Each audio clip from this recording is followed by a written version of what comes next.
ইয়া পরিষ্কার, গণতান্ত্রিক পদ্ধতিতে নির্বাচন হবে, ব্যালটের মাধ্যমে নির্বাচন হবে। যারা পিয়ার পদ্ধতি চিন্তা করছেন তারা আমাদের মানুষের ভালোবাসাকে ভয় পাচ্ছে। আমরা মনে করছি বর্তমান গণতান্ত্রিক পদ্ধতিতে ব্যালটের মাধ্যমে নির্বাচন হবে, ইহা পরিষ্কার।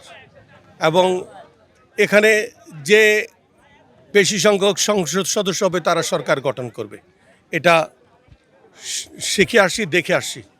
এবং আজকে বাংলাদেশ স্বাধীন সরকারের তত্ত্বাবধায়ক সরকার, আগামী ফেব্রুয়ারিতে নির্বাচন হবে।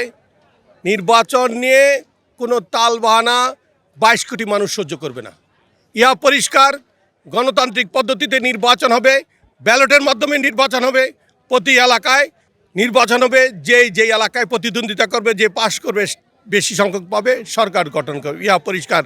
এর ব্যতিরেকে দেশের মানুষ অন্য কোনো পদ্ধতি মেনে নিবে না। অন্য কোনো পদ্ধতির তখনই প্রশ্ন আসে যখন ষড়যন্ত্রের আভাস পাওয়া যায়। 22 কোটি মানুষ নতুন বাংলাদেশ তৈরি করার জন্য কোনো ষড়যন্ত্রকারীকে 22 কোটি মানুষ সহ্য করবে না। ইহা পরিষ্কার।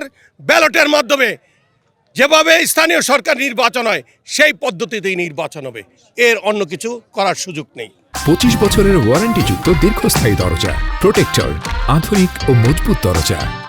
আমরা শক্তিশালী জাতীয়তাবাদী দলের অবস্থান দেখে যারা পিয়ার পদ্ধতি চিন্তা করছেন তারা আমাদের মানুষের ভালোবাসাকে ভয় পাচ্ছে। একটা শান্তিপূর্ণ নির্বাচন হলে বিএনপি নিরঙ্কুশ এককভাবে রাষ্ট্রীয় ক্ষমতায় আসবে, আমরা বিশ্বাস করি। অতএব নির্বাচন করে কোনো তালবাহানা সহ্য করা এদেশের মানুষ নেবে না।